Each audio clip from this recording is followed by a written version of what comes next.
Alors justement, comment est-ce qu'on peut faire pour aider votre association? Est-ce que vous pouvez donner des références? Allez sur votre site internet. Ah bah oui, sur le site internet, c'est enfants-de-Tchernobyl-Belarus.org. Donc, de toute façon, quand on tape enfants-de-Tchernobyl-Belarus, on est en première page de Google. Ouais. Même chose. Donc quand on donne 20 euros, par exemple, à votre association, qu'est-ce que ça permet? Alors, quand on donne 20 euros, le plus simple, c'est de donner le budget. Oui. Parce que nous n'intervenons pas directement, nous finançons et nous passons des contrats en fait avec l'Institut Belrad. C'est la seule façon de transférer des fonds sans que le gouvernement bélarus mette la main dessus, c'est d'avoir un contrat commercial. On ne peut pas faire de l'aide humanitaire au Bélarus sans que le gouvernement prenne l'argent. Bon.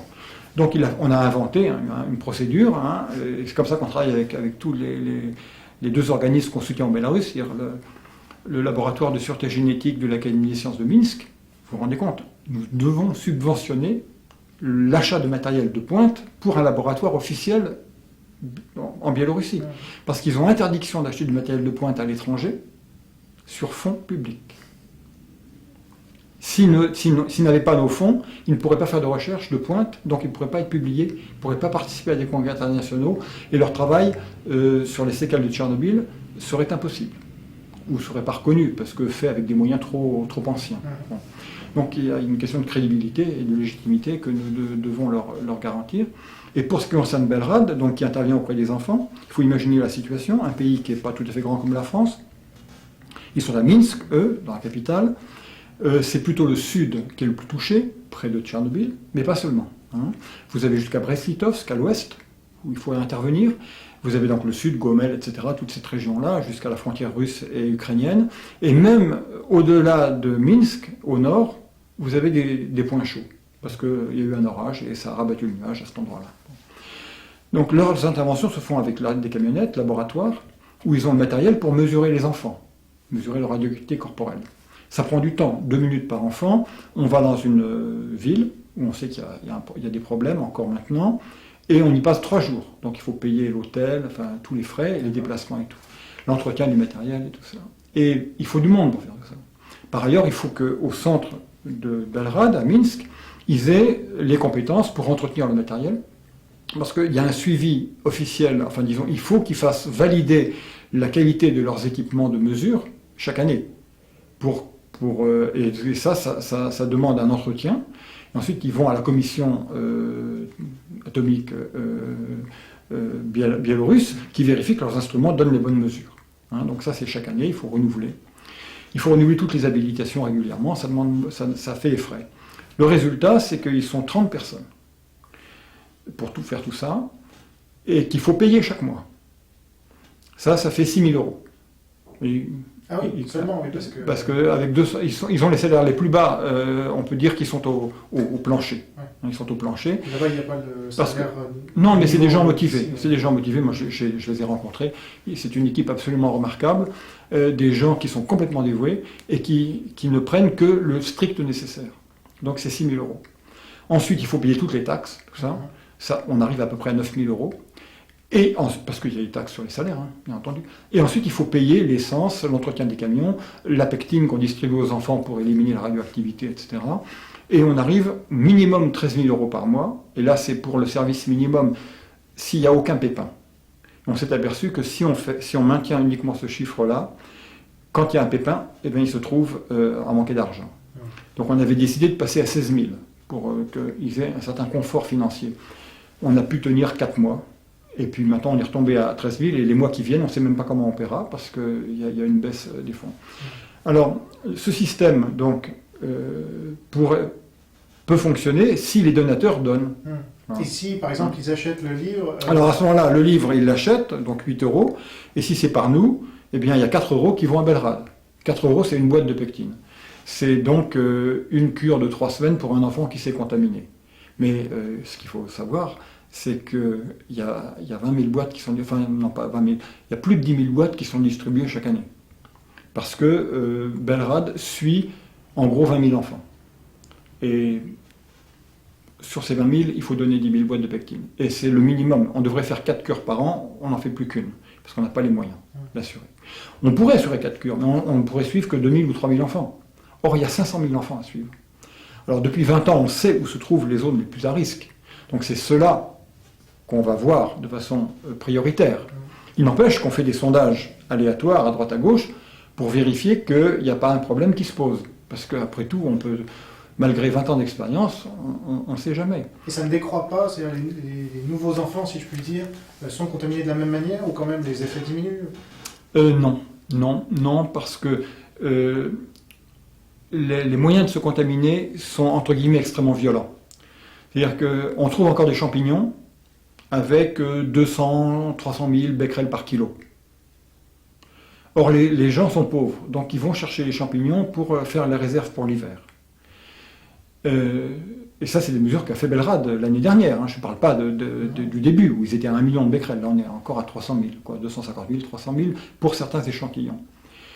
Les pères vont à la chasse pour avoir du gibier, parce que la viande est chère. Et le gibier est contaminé. On va aussi récolter les baies. Ça, c'est le pire, vous dites. Les baies et les champignons, oui, c'est le pire. Et le gibier, c'est pas mal non plus, parce que les sangliers, ils fouinent, ils ont la radioactivité directement du producteur au consommateur. Ça, c'est évident. Et puis, les gens, comme ils sont pauvres, ils ont des potagers. C'est surtout des zones rurales. Dans les villes, même si elles ont été contaminées, c'est plus facile de contaminer une ville. On arrose le bitume, ou on le recouvre, au bout d'un certain temps, on a fait sensiblement baisser la radioactivité. À la campagne, on ne peut pas décontaminer la campagne. Les Japonais s'y essayent, c'est complètement délirant, et c'est comment dire, c'est un acte social, mais c'est pas un acte efficace. Et donc les gens ont leur potager, et parfois ont des pratiques de culture qui sont extrêmement dangereuses. Ils mettent en danger leurs enfants. Je prends un exemple. Comme ils n'ont pas d'argent, ils n'achètent pas d'engrais. Donc comme ils se chauffent au bois, on prend la cendre et on le met dans le potager. Le résultat, c'est que la contamination des forêts passe dans le potager, et concentrée en plus. On a des cendres qui sont des déchets radioactifs, ça a été mesuré. Elles devraient être stockées dans des installations spéciales. Elles sont utilisées dans les potagers. Bon. Et c'est ça qui fait qu'on trouve encore des enfants qui sont autant contaminés qu'il y a 15 ans.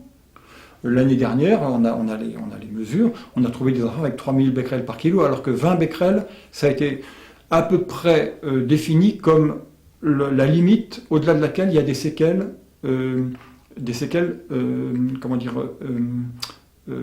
déterministes.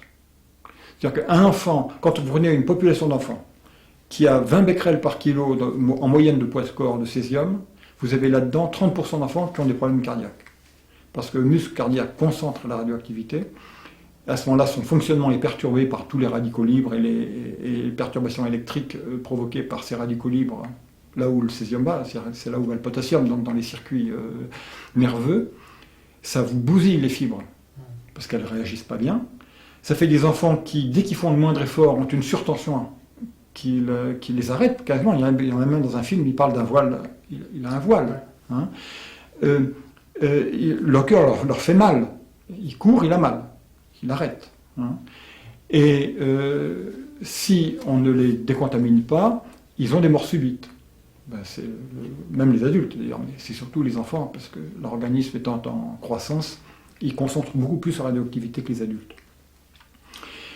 Et ces séquelles-là sont absolument déterministes. Donc, si vous avez 3000 becquerels par kilo, il faut tout de suite vous faire baisser la contamination. Ça prend du temps, hein. 20 becquerels par kilo, ce n'est pas la première semaine que l'enfant va être malade, c'est au bout d'1 ou 2 ans. D'ailleurs, c'est ce qui est arrivé après Tchernobyl. On a vu apparaître toutes ces maladies somatiques liées aux séquelles des radiations à peu près 2 ans après. Nous, on est allé en 89 là-bas, parce qu'on avait été alertés par des amis russes qu'il y avait des problèmes de santé dans les populations de tel et tel endroit. Nous sommes allés avec un médecin, les médecins parlent aux médecins, donc les médecins biélorusses et russes, parce que c'était dans le sud de la Russie, ont sorti leurs statistiques, ils ont dit, voyez les courbes. Alors il y a le sida des radiations, c'est-à-dire que l'enfant ne guérit pas d'infection ordinaire, qui se produit aussi au Japon. On a des maladies, en particulier des pneumonies, qui augmentent, qui guérissent mal. Ils ont des troubles cardiaques, évidemment, ça c'est dit tout de suite. Les troubles thyroïdiens, ça c'était le nuage, et ensuite le césium.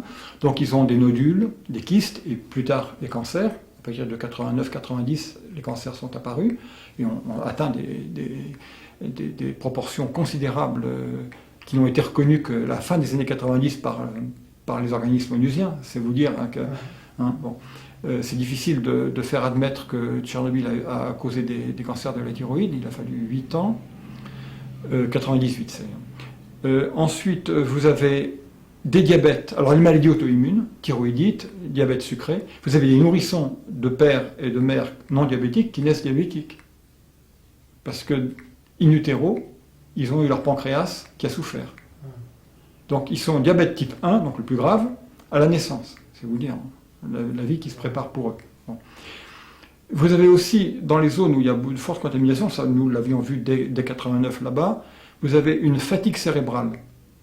À Novozubkov, par exemple, et à Vietka, qui sont dans... Alors Vietkov, c'est dans le sud du Bélarus, Novozubkov, dans le sud-ouest de la Russie.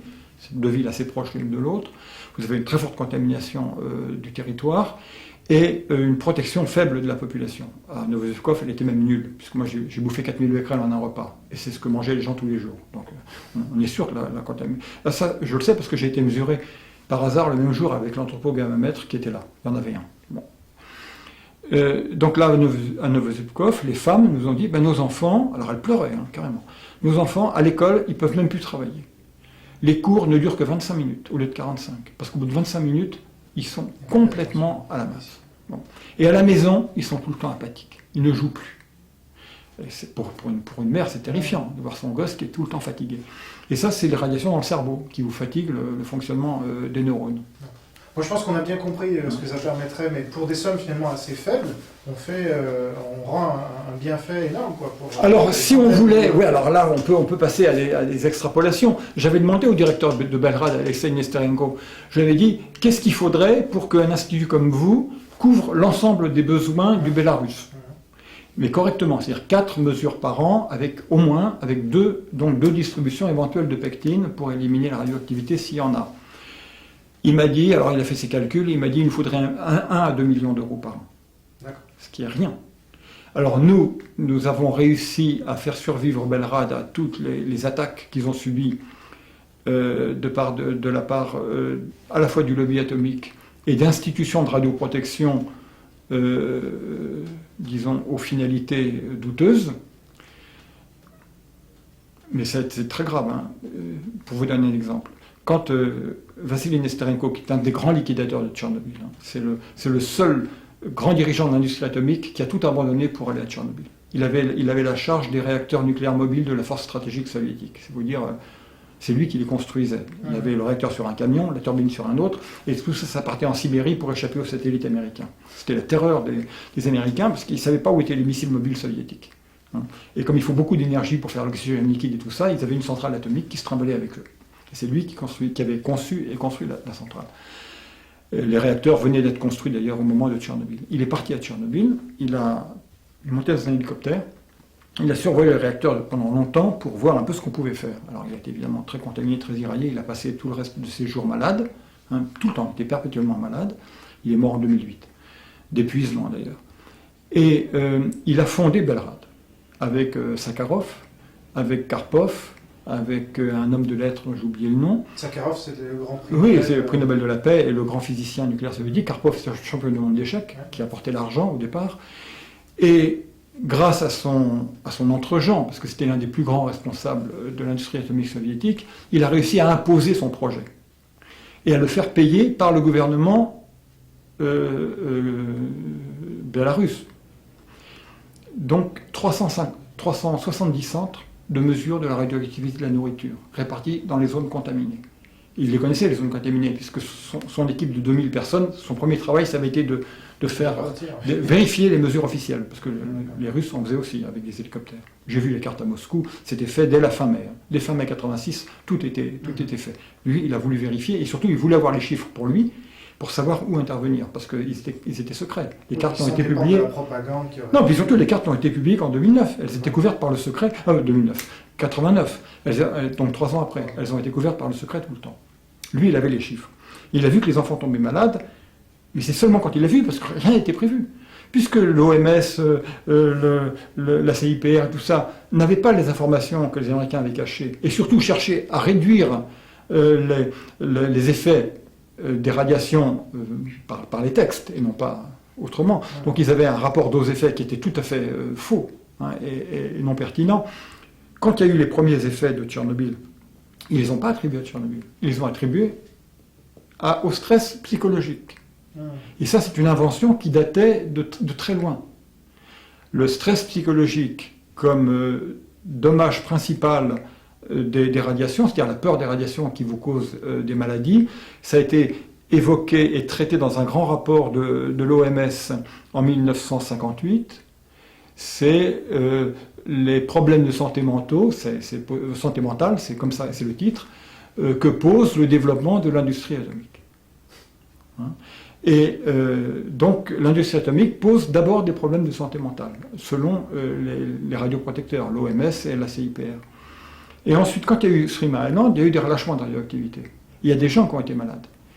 Ils ont réussi à faire reconnaître et payer par l'entreprise Metropolitan Edison les trisomies 21 nés dans l'année qui a suivi l'accident. Uniquement. Oui. Ça fait quand même 12 millions de dollars.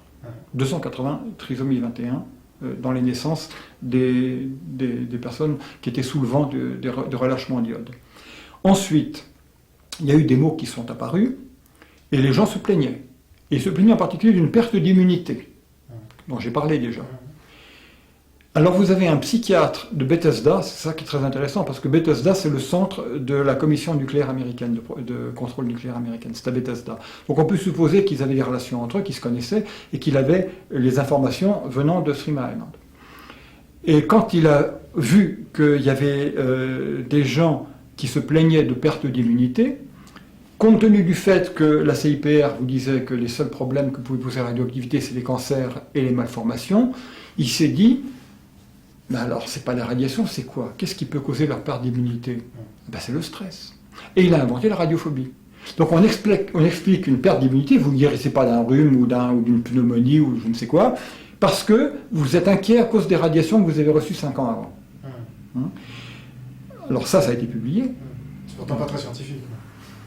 Ah non, mais ça a été admis, c'était reconnu comme étant une avancée dans la compréhension des problèmes de santé posés par l'accident de Three Mile Island. Et ce modèle, alors ça on était en 85, l'année d'avant Tchernobyl, et ce modèle a été repris en 88, la perte d'immunité, enfin du stress radiologique qui explique les pathologies, parce qu'il y avait énormément de mots qui apparaissaient dans les populations à ce moment-là, c'est-à-dire environ 2 ans après. Et qu'on ne savait pas expliquer. Non, que le modèle ne prévoyait pas. Ouais. Et c'est beaucoup plus tard, nous quand nous sommes allés à Tchernobyl en 89, on voyait... Empiriquement, on voyait que ça allait très, très mal, surtout chez les enfants, qui avaient vraiment des troubles, des maladies qui sont totalement inconcevables chez un enfant. Une cardiopathie, une surtension artérielle, des cataractes, parce que la radiation du cristallin, le diabète de type 1, il y avait un vieillissement de l'organisme. On avait des enfants qui avaient des organismes de petits vieux, qui avaient des maladies de petits vieux, qui avaient subi toute leur vie des atteintes aux cellules, comme tout le monde en subit. Donc ça, c'était incompréhensible, puisque les modèles officiels ne disaient rien. Il n'y avait pas encore les cancers. Il y a eu quelques leucémies aiguës chez les liquidateurs. Les cancers de la thyroïde apparaissaient seulement, mais ils n'étaient pas encore bien comptabilisés. On les aurait bien comptabilisés, on aurait vu qu'il y avait déjà, entre guillemets, une épidémie.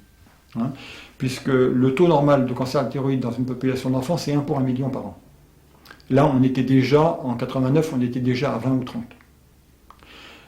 Donc, c'était déjà une épidémie. Et n'importe quel médecin épidémiologiste vous aurait dit, il y a un problème.